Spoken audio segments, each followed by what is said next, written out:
Halo anak-anak, apa kabarnya pada hari ini? Semoga dalam keadaan semangat, sehat selalu ya. Sebelum kita memulai kegiatan pembelajaran pada hari ini, terlebih dahulu kita berdoa. Atas nama Bapa, Putra, dan Roh Kudus. Amin. Bapa kami yang ada di surga, dimuliakanlah namamu. Datanglah kerajaan-Mu, jadilah kehendak-Mu di atas bumi seperti di dalam surga. Berilah kami rezeki pada hari ini dan ampunilah kesalahan kami, seperti kami pun mengampuni yang bersalah kepada kami. Dan janganlah masukkan kami ke dalam pencobaan, tetapi bebaskanlah kami dari yang jahat. Amin. Atas nama Bapa, Putra, dan Roh Kudus. Amin. Pada hari ini kita memasuki pembelajaran yang kedua ya, dari tema 4 subtema 1. Kita lihat dalam pembelajaran kedua ini, materi apa yang akan kita bahas. Yuk kita lihat sama-sama. Yang pertama adalah pelajaran PPKN dengan materinya Persatuan dalam Keberagaman di Rumah. Setiap minggu, keluarga Dodi membersihkan halaman rumah bersama. Mereka saling membantu membersihkan halaman rumah. Tugas membersihkan halaman rumah dibagi agar lebih ringan. Ayah bertugas memangkas dan merapikan tanaman pagar. Ibu bertugas menyapu dan menyiangi tanaman.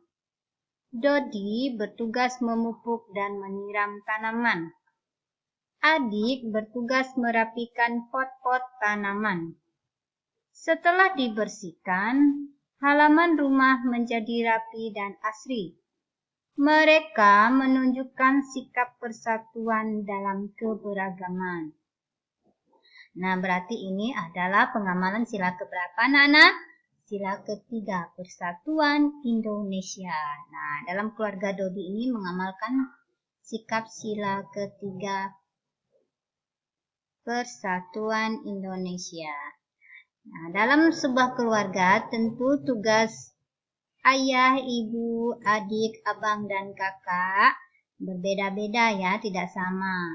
Nah, pada pagi hari contohnya, pada pagi hari ya, kita lihat tugas ibu itu apa, kita lihat tugas ayah itu apa.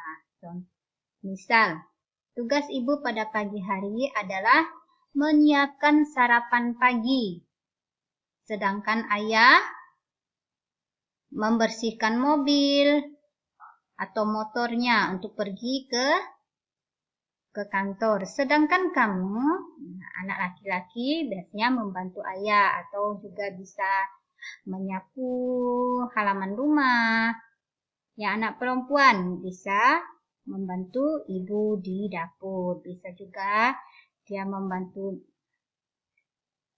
menyiram tanaman atau membersihkan piring. Seperti itu ya. Nah, dalam setiap anggota keluarga itu tugasnya tidak sama. Setiap anggota keluarga memiliki tugasnya masing-masing. Kamu perhatikan ya tugas dalam anggota keluargamu apa saja tugasnya.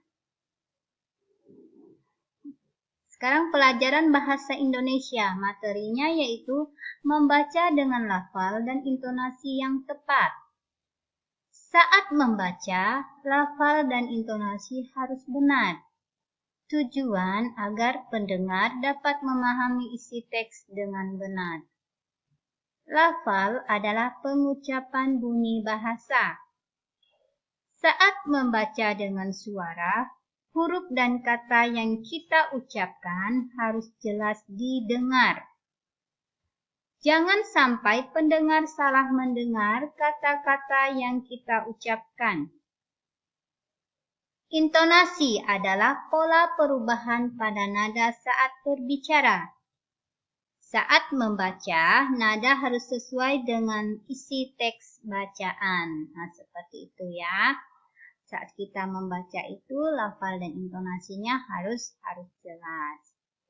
Nah, lafal ini bisa juga disebut cara membacanya ya, cara membaca kalimat. Sedangkan intonasi ini, nah, lagu dalam kalimat. Lagu saat kamu membaca itu bagaimana intonasinya, kedengarannya apa, seperti itu.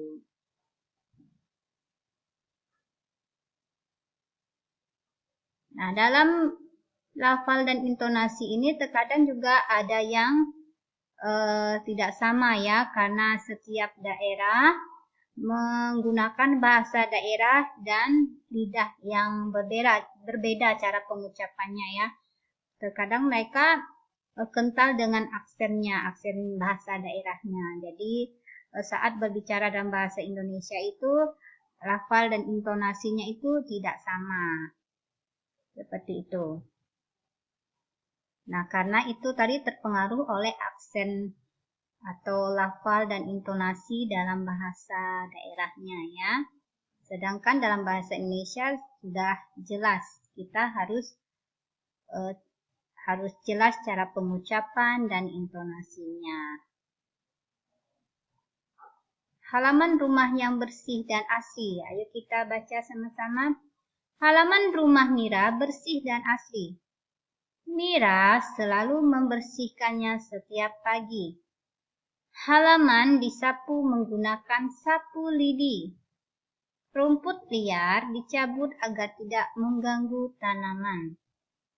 Tanaman disiram dan dipupuk supaya tumbuh subur. Pot-pot ditata dengan rapi agar indah dipandang. Halaman-halaman rumah Mira menjadi indah dan asri. Mira sangat memperhatikan keindahan halaman rumahnya. Nah, ini adalah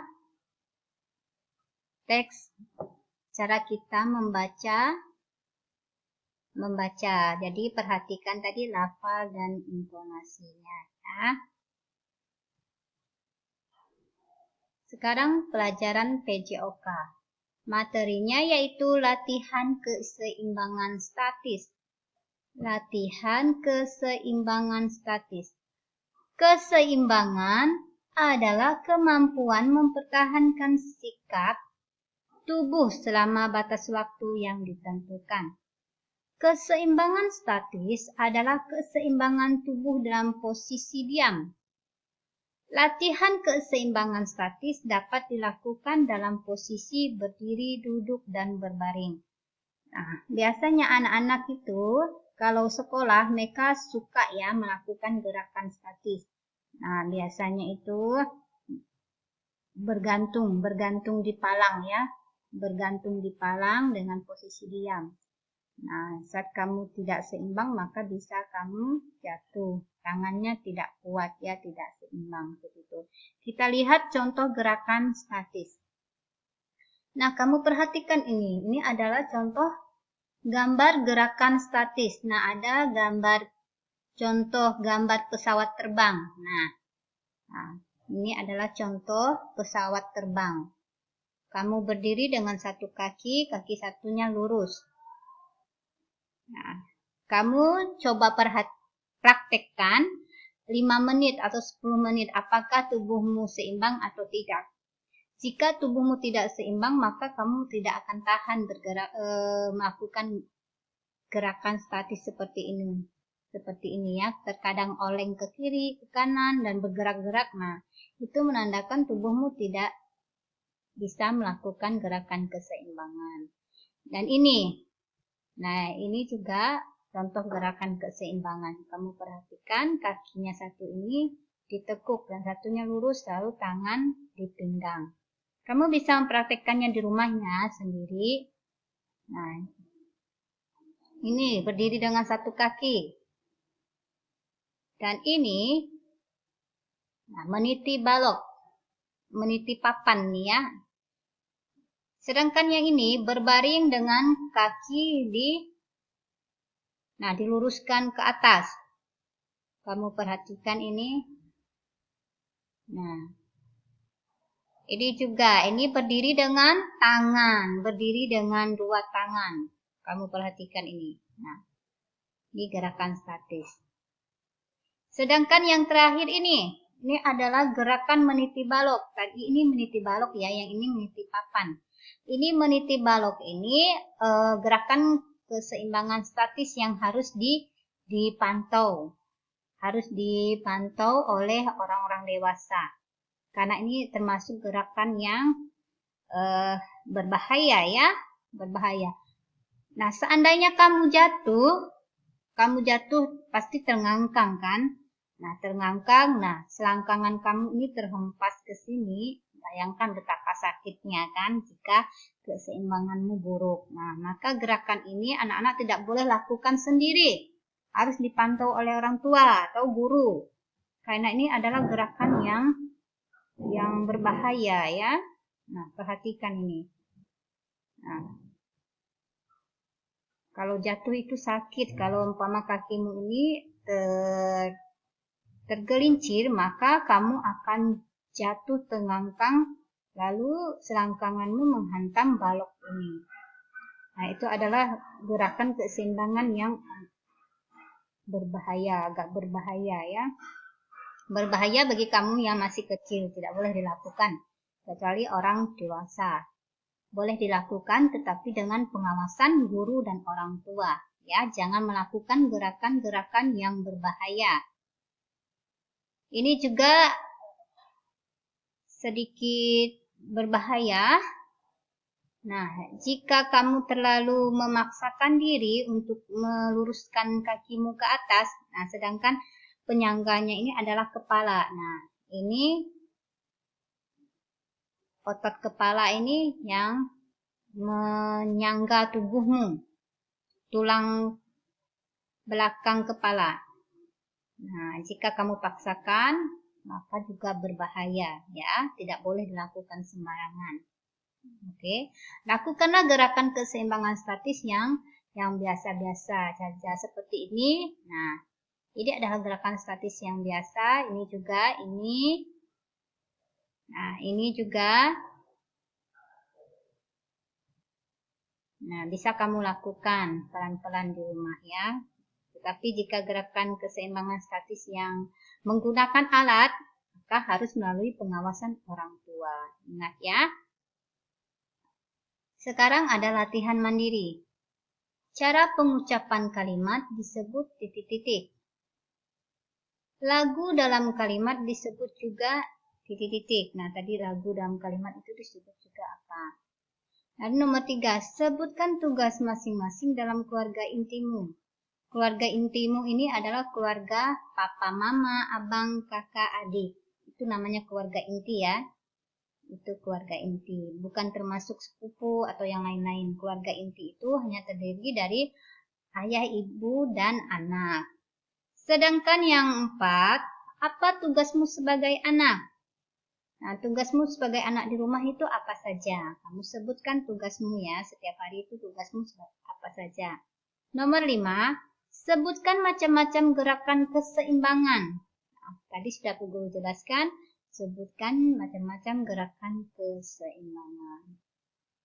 Nah, ini hanya latihan di rumah saja ya, supaya kamu berlatih terus-menerus dan tetap ingat pelajaran dan materi yang sudah guru berikan.